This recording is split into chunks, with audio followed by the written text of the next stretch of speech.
Exclusive ಸುದ್ದಿ ಇದು.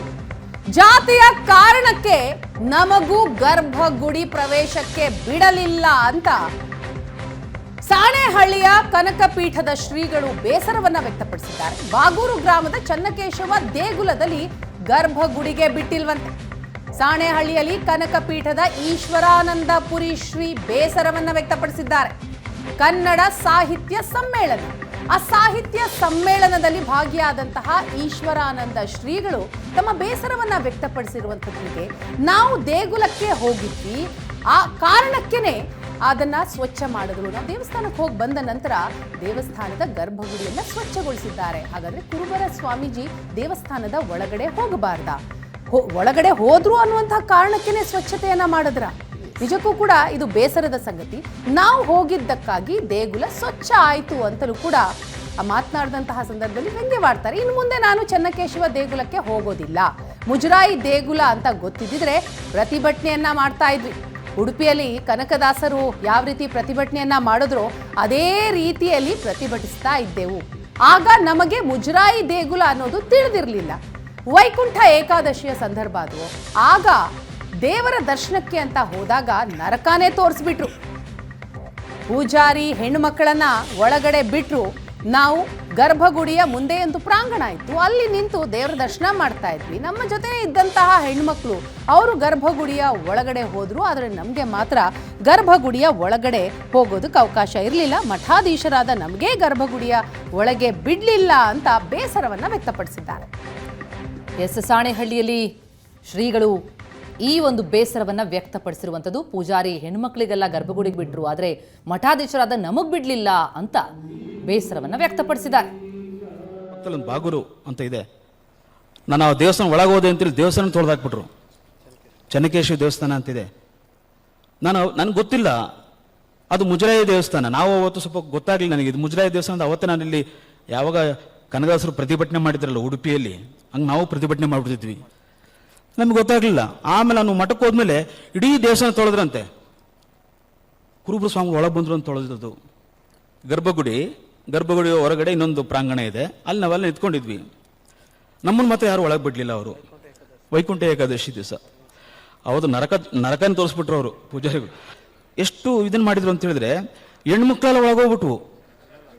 ಅಂದರೆ ಜಾತಿ ಹೆಣ್ಮಕ್ಳು ಅವ್ರು ಅಲ್ಲ ಸಭಿಕರಿಗೆ ಗೊತ್ತಾಗುತ್ತೆ. ಪೂಜಾರಿ ಹೆಣ್ಮಕ್ಳಲ್ಲಿ ಒಳಗೋಗ್ಬಿಟ್ಟು ಸ್ವಾಮಿಗಳು, ನಾವು ಒಂದೊಂದು ಮಠದ ಸ್ವಾಮಿಗಳು ನಮಗೆ ಎಂಟ್ರಿ ಇಲ್ಲ, ಒಳಗಡೆ ಪ್ರವೇಶನೇ ಇಲ್ಲ. ಮುಂದಿನ ವರ್ಷದಿಂದ ಚನ್ನಕೇಶವ ದೇವಸ್ಥಾನಕ್ಕೂ ಕೂಡ ನಾವು ಹೋಗೋದಿಲ್ಲ. ಇಲ್ಲ ಪಕ್ಕದಲ್ಲಿ ಒಂದು ಬಾಗೂರು ಅಂತ ಇದೆ. ಈ ಪ್ರಕರಣಕ್ಕೆ ಸಂಬಂಧಪಟ್ಟಂತೆ ಇನ್ ಡೀಟೇಲ್ ಆಗಿ ಮಾಹಿತಿಯನ್ನ ನೀಡ್ತಾರೆ ನಮ್ಮ ರಿಪೋರ್ಟರ್ ಕಿರಣ್. ಈಗ ಸಂಪರ್ಕದಲ್ಲಿದ್ದಾರೆ. ಕಿರಣ್, ಮಠಾಧೀಶರನ್ನ ಸ್ವಾಮೀಜಿಗಳನ್ನ ಕೂಡ ಈ ಜಾತೀಯತೆ ಬಿಡ್ತಾ ಇಲ್ವಾ? ಹಾಗಿದ್ರೆ ಆದದ್ದು ಏನು ದೇವಸ್ಥಾನದಲ್ಲಿ? ಈಗ ಇಷ್ಟು ಬೇಸರವನ್ನ ಶ್ರೀಗಳು ವ್ಯಕ್ತಪಡಿಸ್ತಾ ಇದ್ದಾರೆ ಅಂತಂದ್ರೆ ಅಲ್ಲಿ ನಿಜಕ್ಕೂ ಕೂಡ ತಾರತಮ್ಯ ಆಯ್ತಾ? ಪ್ರತಿಮಾ, ನಿಜಕ್ಕೂ ಕೂಡ ನಾವು ತಾಂತ್ರಿಕ ಯುಗದಲ್ಲಿ ಇದ್ದೀವಾ ಇಲ್ವಾ ಅಂತಕ್ಕಂಥ ಪ್ರಶ್ನೆ ಎಲ್ಲರಲ್ಲೂ ಕೂಡ ಮೂಡ್ತಕ್ಕಂಥದ್ದು. ಯಾಕಂತಂದ್ರೆ ಇದು ನಿದರ್ಶನ ಏನಂದ್ರೆ, ನಿನ್ನೆ ಕೂಡ ಅಂತರ್ಜಿಲ್ಲಾ ಕನ್ನಡ ಸಾಹಿತ್ಯ ಸಮ್ಮೇಳನದಲ್ಲಿ ಹೊಸದುರ್ಗ ಕೆಲ್ಲೋಡು ಕನಕ ಗುರುಪೀಠದ ಶಾಖಾ ಮಠದ ಶ್ರೀಗಳಾಗಿರ್ತಕ್ಕಂಥ ಈಶ್ವರಾನಂದಪುರಿ ಶ್ರೀಗಳು ನಿಜಕ್ಕೂ ಕೂಡ ಬೇಸರವನ್ನು ವ್ಯಕ್ತಪಡಿಸಿರ್ತಕ್ಕಂಥದ್ದು.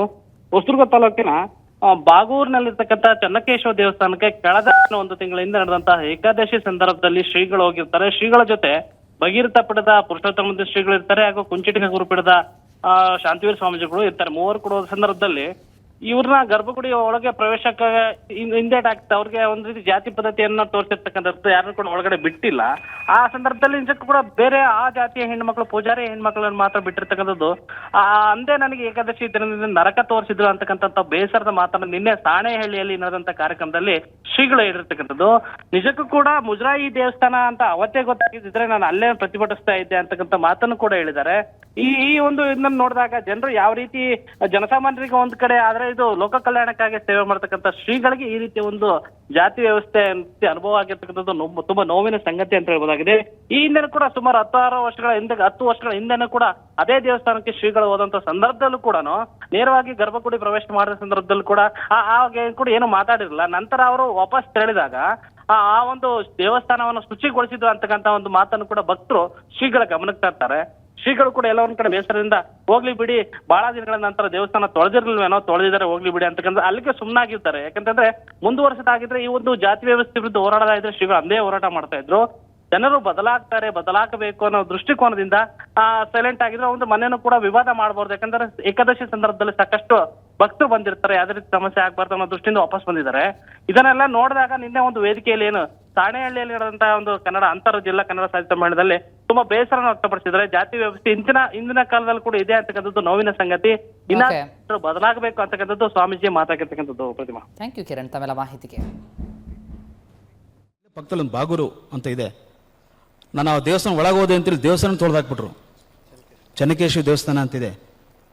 ನನಗೆ ಗೊತ್ತಿಲ್ಲ ಅದು ಮುಜರಾಯಿ ದೇವಸ್ಥಾನ. ನಾವು ಅವತ್ತು ಸ್ವಲ್ಪ ಗೊತ್ತಾಗಲಿಲ್ಲ ನನಗೆ ಇದು ಮುಜರಾಯಿ ದೇವಸ್ಥಾನ. ಅವತ್ತೇ ನಾನು ಇಲ್ಲಿ ಯಾವಾಗ ಕನಕದಾಸರು ಪ್ರತಿಭಟನೆ ಮಾಡಿದ್ರಲ್ಲ ಉಡುಪಿಯಲ್ಲಿ, ಹಂಗೆ ನಾವು ಪ್ರತಿಭಟನೆ ಮಾಡಿಬಿಡ್ತಿದ್ವಿ, ನಮ್ಗೆ ಗೊತ್ತಾಗಲಿಲ್ಲ.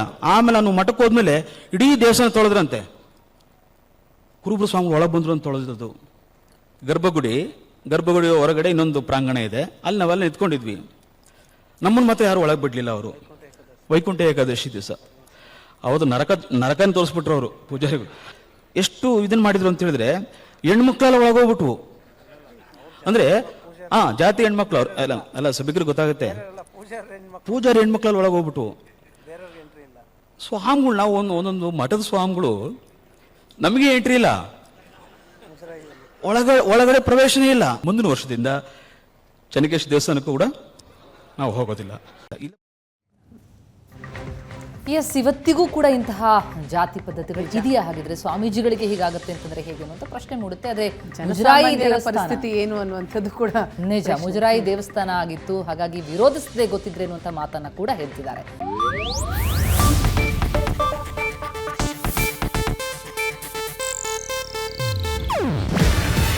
ಇದು ಏಷ್ಯಾನೆಟ್ ನ್ಯೂಸ್ ನೆಟ್ವರ್ಕ್ ಪ್ರಸ್ತುತಿ. ನೀವು ನೋಡ್ತಿದ್ದೀರಾ ಏಷ್ಯಾನೆಟ್ ಸುವರ್ಣ ನ್ಯೂಸ್.